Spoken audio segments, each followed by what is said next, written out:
शहजादा मुस्लिम महाविद्यालय कर्मा बहुवरा दिलदार नगर गाजीपुर के प्रशिक्षण संस्थान से डीएलएड द्वितीय सेमेस्टर सामाजिक अध्ययन विषय का शिक्षण ऑनलाइन के माध्यम से किया जा रहा है।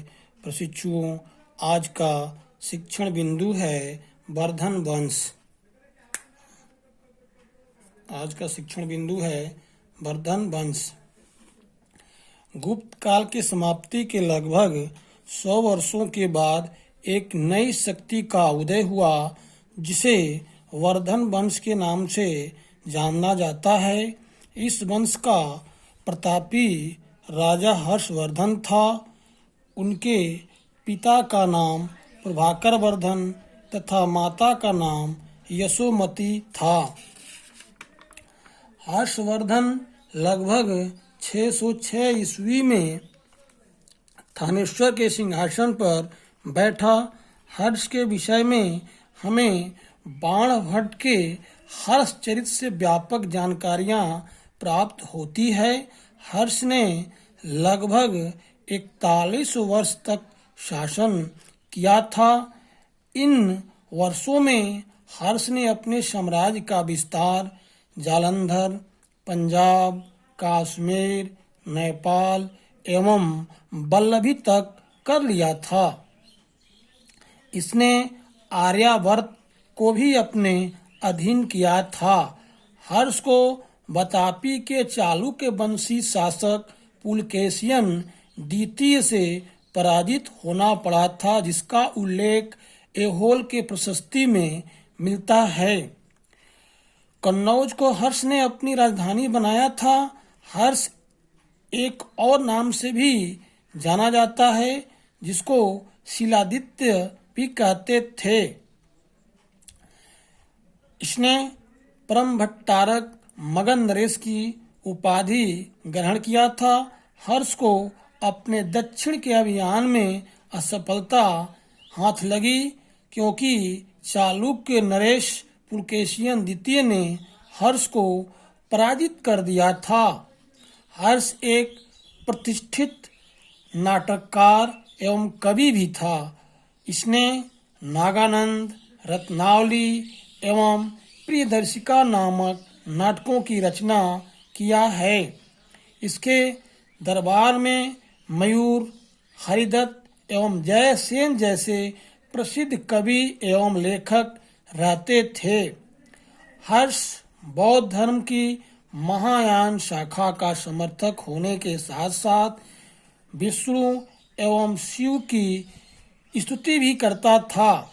ऐसा कहा जाता है कि हर्ष प्रतिदिन 500 ब्राह्मणों एवं 10,000 बौद्ध भिक्षुओं को भोजन कराता था।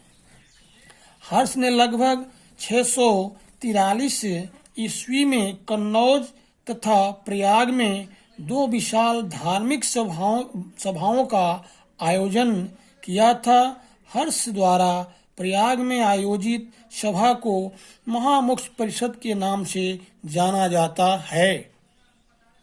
वर्धन वंश की सामाजिक दशा। वर्धन वंश की सामाजिक दशा। हर्षवर्धन के समय में अंतर्जातीय विवाह एवं विधवा विवाह का प्रचलन नहीं था। बाल विवाह प्रचलन में था। ह्वेन-त्सांग ने कहा भी था कि तत्कालीन समाज में जाति पाति के बंधन कठोर थे। पर्दा प्रथा का चलन नहीं था। निम्न जातियां उच्च जातियों के अलावा उनसे दूर रहती थी।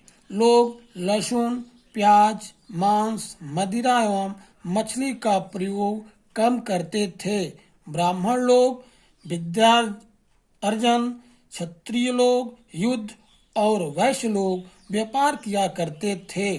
निम्न वर्ग के लोग का जीवन बहुत कष्टमय था। वर्धन वंश की आर्थिक दशा। वर्धन वंश की आर्थिक दशा।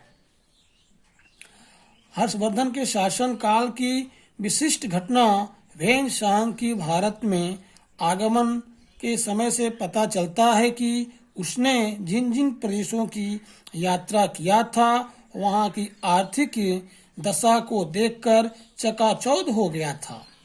वल्लभी के आर्थिक वैभव के बारे में उसने लिखा है कि यहाँ पर 100 घर ऐसे हैं जिनके पास 100 लाख मुद्राएं हैं। उसके इस विवरण से ऐसा प्रतीत होता है कि उस समय की किसी आजीविका का मुख्य साधन थे। उद्योग धंधे भी उन्नतिशील अवस्था में थे। व्यापार की स्थिति अच्छी थी। कहने का अर्थ यह है कि भारत की हर्षकालीन आर्थिक स्थिति उच्च कोटि की थी। वर्धन वंश की धार्मिक दशा। वर्धन वंश की धार्मिक दशा। हर्षवर्धन ने ब्राह्मणों को उच्च स्थान प्रदान किया था। ब्राह्मण धर्म की व्यापकता के कारण ही विदेशी लोग भारत को ब्राह्मण देश कहते थे। काशी और प्रयाग ब्राह्मण धर्म के मुख्य केंद्र थे। विष्णु की पूजा लोकप्रिय थी। ब्राह्मण धर्म के साथ साथ बौद्ध धर्म भी बहुत फल फूल रहा था। बौद्ध धर्म उस वक्त 2 भागों में विभाजित हो चुका था, जिसका नाम वेनसांग के द्वारा भी जानकारियां मिलती है कि हीनयान और महायान यह 2 संप्रदायों में विभक्त था। इसके लिए ऐसा इतिहासकारों ने माना है कि यह 2 संप्रदायों का विभाजन कनिष्ठ के चतुर्थ बौद्ध संगति के द्वारा उस समय हुई। कन्नौज के 100 विहारों में 1000 बौद्ध भिक्षु रहते थे। इसके समय में जैन धर्म का पतन हो रहा था तथा राजा सभी धर्मों का आदर करते थे। वर्धन वंश की शिक्षा।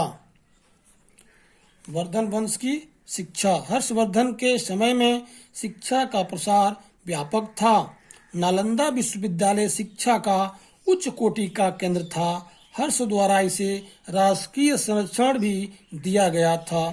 पर्याप्त आर्थिक सहायता नालंदा विश्वविद्यालय को प्राप्त थी। इसके बाद यहाँ 1 लाख विद्यार्थी अध्ययनरत थे, जिन्हें पढ़ाने के लिए 1200 शिक्षक थे। वेनसांग ने स्वयं यहाँ 18 महीने तक रहकर योग शास्त्र का अध्ययन किया था। काशी तथा वल्लभी विश्वविद्यालय की दशा भी उन्नत दशा में थी। वर्धन वंश का साहित्य। वर्धन वंश का साहित्य। हर्षवर्धन स्वयं में एक महान साहित्यकार था। उसने 3 ग्रंथों की रचना की, जिनके नाम प्रियदर्शिका, रत्नावली, नागानंद है। यह कवियों के आश्रयदाता भी था। उसके शासनकाल की मुख्य रचना बाण भट्ट की कादम्बरी है। उस समय के प्रमुख कवि मयूर, मातंग, हरिदत्त, दिवाकर इत्यादि थे।